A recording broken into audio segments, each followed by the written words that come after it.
Capítulo 11. No solo consideres que la conciencia tiene una culpa, sino cargala con la culpa de sus erupciones y disturbios reales. Para el correcto desarrollo de esta regla, daré algunas direcciones particulares. 1. Sigue el método de Dios en esto, y comienza con lo general, y luego desciende a lo particular. 1.1. Carga tu conciencia con la culpa que aparece en ella según la rectitud y santidad de la ley. Lleva la santa ley de Dios a tu conciencia, compara tu corrupción con ella, ora para que puedas ser afectado por ella. Considera la santidad, espiritualidad, severidad ardiente, interioridad y absolutismo de la ley, y ve cómo puedes enfrentarte a ella. Dedica mucho tiempo, digo, a afectar tu conciencia con el terror del Señor en la ley, y cuán justo es que cada una de tus transgresiones reciba una retribución justa. Tal vez tu conciencia invente excusas y evasiones para evitar el poder de esta consideración, como que el poder condenatorio de la ley no te pertenece, que estás libre de él, y así, aunque no seas conforme a ella, no necesitas preocuparte tanto por ello. 1.1.1 Dile a tu conciencia que no puede manejar ninguna evidencia con propósito de que estás libre del poder condenatorio del pecado, mientras tu lujuria no mortificada permanezca en tu corazón, así que, tal vez, la ley pueda hacer valer su reclamación contra ti para un dominio completo, y entonces serás una criatura perdida. Por lo tanto, es mejor reflexionar al máximo sobre lo que tiene que decir. Segaramente, quien en lo más secreto de su corazón alega que está libre del poder condenatorio de la ley, para justificarse en dar el menor permiso a cualquier pecado o lujuria, no es capaz, en base al Evangelio, de manejar ninguna evidencia que proporcione una seguridad espiritual tolerable de que, en verdad, está libre de lo que así pretende ser librado. 1.1.2 Cualquiera sea el resultado, la ley tiene el mandato de Dios de apoderarse de los transgresores donde quiera que los encuentre y llevarlos ante su trono, donde deben defenderse. Este es tu caso actual, la ley te ha descubierto y te llevará ante Dios. Si puedes alegar un perdón, bien y bueno, si no, la ley hará su trabajo. 1.1.3 Sin embargo, este es el trabajo propio de la ley, descubrir el pecado en su culpa, despertar y humillar el alma por él, ser un espejo que represente el pecado en sus colores. Y si te niegas a tratar con él en este sentido, no es por fe, sino por la dureza de tu corazón y el engaño del pecado. Esta es una puerta por la que demasiados profesantes han salido hacia la apostasía abierta. Tal liberación de la ley han pretendido, que no consultarían su guía y dirección nunca más, ya no medirían su pecado por ella. Poco a poco, este principio ha influido insensiblemente en su entendimiento práctico, y, habiendo tomado posesión allí, ha dejado la voluntad y las afecciones libres para toda clase de abominaciones. Por estos caminos, digo, convence a tu conciencia para que escuche diligentemente lo que la ley habla, en nombre del Señor, sobre tu lujuria y corrupción. Si tus oídos están abiertos, hablará con una voz que te hará temblar, que te derribará y te llenará de asombro. Si alguna vez deseas mortificar tus corrupciones, debes atar tu conciencia a la ley, cerrarla de todos los trucos y excepciones, hasta que reconozca su culpa con una comprensión clara y profunda, para que entonces, como dice David, tu iniquidad esté siempre delante de ti. 1.2 Lleva tu lujuria al Evangelio, no para alivio, sino para una mayor convicción de su culpa, mira a aquel a quien has traspasado, y aflígete. Dile a tu alma, ¿qué he hecho? ¿Qué amor, qué misericordia, qué sangre, qué gracia he despreciado y pisoteado? ¿Es este el agradecimiento que doy al Padre por su amor, al Hijo por su sangre, al Espíritu Santo por su gracia? ¿Así retribuyo al Señor? ¿He profanado el corazón que Cristo murió para lavar, que el Espíritu Santo ha escogido para habitar? ¿Y puedo mantenerme fuera del polvo? ¿Qué puedo decirle al querido Señor Jesús? ¿Cómo puedo levantar la cabeza con alguna audacia ante Él? ¿Estimo la comunión con Él tan poco, que por esta vil lujuria apenas le he dejado espacio en mi corazón? ¿Cómo escaparé si descuido una salvación tan grande? Mientras tanto, ¿qué le diré al Señor? Amor, misericordia, gracia, bondad, paz, gozo, consuelo, los he despreciado todos, y los he considerado como nada, para albergar una lujuria en mi corazón. ¿He obtenido una visión del rostro paternal de Dios, para que pueda ver su rostro y provocarlo a su rostro? ¿Fue lavada mi alma, para que se hiciera espacio para nuevas inmundicias? ¿Me esforzaré en frustrar el propósito de la muerte de Cristo? ¿A diario afligiré al Espíritu por el cual fui sellado para el día de la redención? Alimenta diariamente tu conciencia con este tratado. Ve si puede mantenerse ante esta agravación de su culpa. Si esto no la hace hundirse en alguna medida y derretirse, temo que tu caso es peligroso. 2. Desciende a los detalles. Así como bajo el encabezado general del Evangelio se deben considerar todos sus beneficios, como la redención, la justificación y similares, considera también la gestión del amor hacia tu propia alma para agravar la culpa de tu corrupción. 2.1. Considera la infinita paciencia y tolerancia de Dios hacia ti en particular. Reflexiona sobre las ventajas que podría haber tomado en tu contra para haberte hecho una vergüenza y un reproche en este mundo, y un objeto de ira para siempre, como has tratado a Dios con traición y falsedad de vez en cuando, adulándolo con tus labios, pero rompiendo todas las promesas y compromisos, y eso mediante el pecado que ahora persigues, y, sin embargo, Él te ha perdonado una y otra vez, aunque pareces atrevidamente haber puesto a prueba cuánto podrías soportar. ¿Y aún así pecarás contra Él? ¿Aún así lo cansarás y lo harás servir con tus corrupciones? ¿No has estado a menudo listo para concluir que era completamente imposible que él te soportara más tiempo, que te abandonaría y no sería más misericordioso, que toda su paciencia se había agotado, y el infierno y la ira estaban ya preparados para ti? Y, sin embargo, más allá de todas tus expectativas, él ha regresado con visitas de amor. ¿Y aún así permanecerás en la provocación de los ojos de su gloria? 2.2. ¿Cuántas veces has estado al borde de endurecerte por el engaño del pecado, y por la infinita rica gracia de Dios has sido recuperado para la comunión con él nuevamente? ¿No has encontrado que la gracia se desvanecía, el deleite en los deberes, ordenanzas, oración y meditación desaparecía, las inclinaciones a una vida descuidada y despreocupada prosperaban, y aquellos que antes estaban enredados, casi más allá de la recuperación? ¿No te has encontrado a ti mismo comprometido en tales caminos, sociedades, compañías, y eso con deleite, que Dios aborrece? ¿Y te arriesgarás más al borde de la dureza? 2.3. Todos los tratos graciosos de Dios contigo, en dispensaciones providenciales, liberaciones, aflicciones, misericordias, disfrutes, todo debe tener lugar aquí. Por estos, digo, y medios similares, carga tu conciencia, y no la dejes hasta que esté completamente afectada con la culpa de tu corrupción interior, hasta que sea sensible a su herida, y esté en el polvo delante del Señor. A menos que esto se haga debidamente, todos los demás esfuerzos no tienen propósito. Mientras la conciencia tenga algún medio para aliviar la culpa del pecado, el alma nunca intentará vigorosamente su mortificación.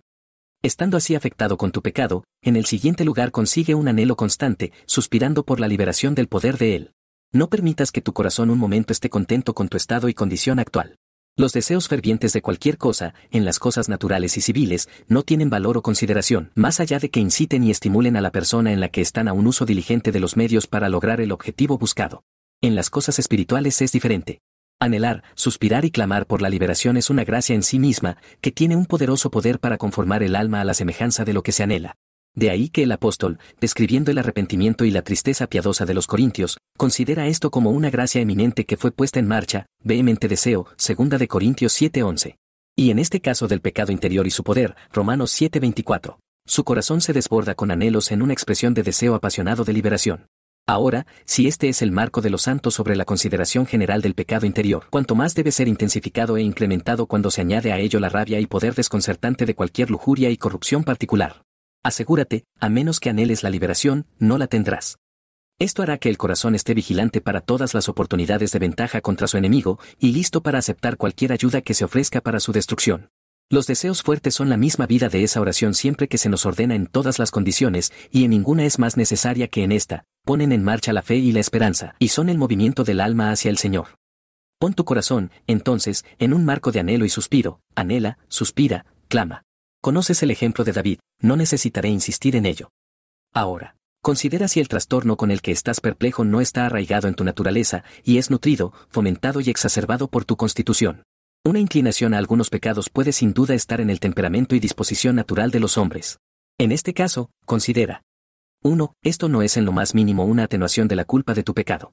Algunos, con una profanidad abierta, atribuirán enormidades graves a su temperamento y disposición, y si otros pueden no aliviarse de la culpa apremiante de sus trastornos con la misma consideración, no lo sé. Es por la caída, por la depravación original de nuestras naturalezas, que la fuente y el alimento de cualquier pecado reside en nuestro temperamento natural. David considera que haber sido formado en iniquidad y concebido en pecado es una agravación de su pecado posterior, no una disminución o atenuación de él. Que estés particularmente inclinado a cualquier trastorno pecaminoso es solo una manifestación peculiar del deseo original en tu naturaleza, que debe especialmente abrumarte y humillarte.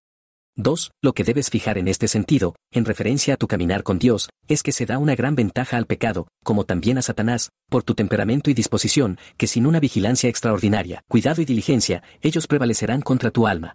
Miles han sido por esta razón apresurados al infierno, quienes de otro modo, al menos, podrían haber ido a un ritmo más suave, menos provocador y menos dañino.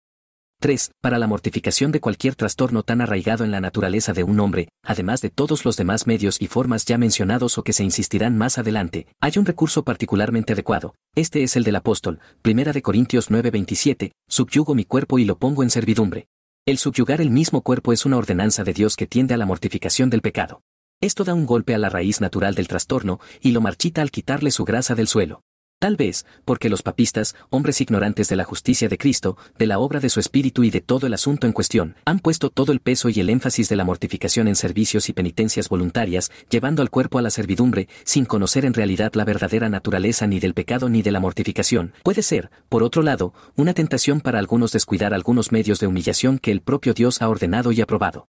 El subyugar el cuerpo en el caso anterior, al recortar el apetito natural, mediante el ayuno, la vigilia y similares, es sin duda aceptable a Dios, siempre que se haga con las siguientes limitaciones. 1. Que el debilitamiento y deterioro externo del cuerpo no sea considerado como algo bueno en sí mismo, o que alguna mortificación consista en ello, lo cual sería nuevamente someternos a ordenanzas carnales, sino solo como un medio para el fin propuesto, el debilitamiento de cualquier trastorno en su raíz y asiento natural. Un hombre puede tener delgadez de cuerpo y alma juntos. 2. Que los medios por los cuales se hace esto, es decir, mediante el ayuno y la vigilia y similares, no se consideren como cosas que en sí mismas, y por virtud de su propio poder, puedan producir verdadera mortificación de cualquier pecado, porque si lo hicieran, el pecado podría ser mortificado sin la ayuda del Espíritu en cualquier persona no regenerada en el mundo. Solo deben considerarse como formas en las que el Espíritu puede, y a veces lo hace, poner fuerza para lograr su propia obra, especialmente en el caso mencionado. La falta de una comprensión correcta y de un uso adecuado de estas y otras consideraciones similares ha creado una mortificación entre los católicos que puede aplicarse mejor a caballos y otros animales del campo que a los creyentes. Esta es la suma de lo que se ha dicho. Cuando el trastorno del que se queja parece estar arraigado en el temperamento y la constitución natural, al aplicar nuestras almas a una participación de la sangre y el Espíritu de Cristo, se debe hacer un esfuerzo por frenar en la forma de Dios la raíz natural de ese trastorno. Considera qué ocasiones, qué ventajas ha tomado tu trastorno para manifestarse y surgir, y vigila contra todas ellas. Esta es una parte de ese deber que nuestro bendito Salvador recomienda a sus discípulos bajo el nombre de vigilancia. Marcos 23:37, a todos vosotros digo, velad, lo cual, en Lucas 21:34, es, mirad también por vosotros mismos. Vigila contra todas las erupciones de tus corrupciones. Me refiero a ese deber al que David profesó estar dedicado. Me he guardado, dice él, de mi iniquidad. Vigiló todos los caminos y trabajos de su iniquidad, para prevenirlos, para levantarse contra ellos. Esto es a lo que se nos llama bajo el nombre de considerar nuestros caminos. Considera qué caminos, qué compañías, qué oportunidades, qué estudios, qué negocios, qué condiciones, en algún momento han dado, o usualmente dan, ventajas a tus trastornos, y ponte en guardia contra todos ellos. Los hombres harán esto con respecto a sus enfermedades e infortunios corporales. Las estaciones, la dieta, el aire que han resultado ofensivos serán evitados. ¿Son las cosas del alma de menor importancia? Sabe que el que se atreve a jugar con las ocasiones del pecado se atreverá a pecar. El que se aventurará sobre las tentaciones a la maldad se aventurará sobre la maldad. Asael pensó que no sería tan malvado como el profeta le dijo que sería. Para convencerlo, el profeta no le dice más que, serás rey de Siria. Si se atreverá a enfrentarse a las tentaciones a la crueldad, será cruel. Dile a un hombre que cometerá tales y tales pecados, se sorprenderá. Si puedes convencerlo de que se aventurará sobre tales ocasiones y tentaciones de ellos, tendrá poco fundamento para su confianza. Las direcciones particulares que pertenecen a este tema son muchas, no para ser insistidas ahora.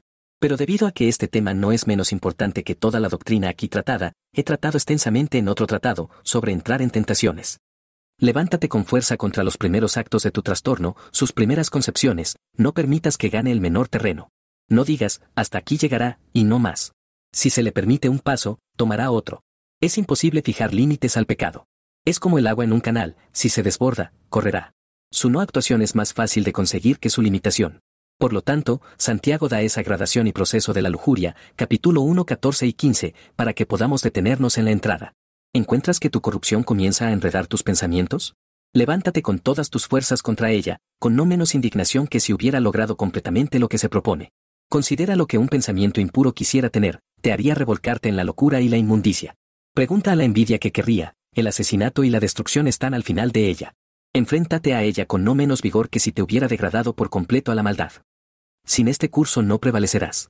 A medida que el pecado gana terreno en las afecciones para deleitarse en él, también lo gana en el entendimiento para despreciarlo.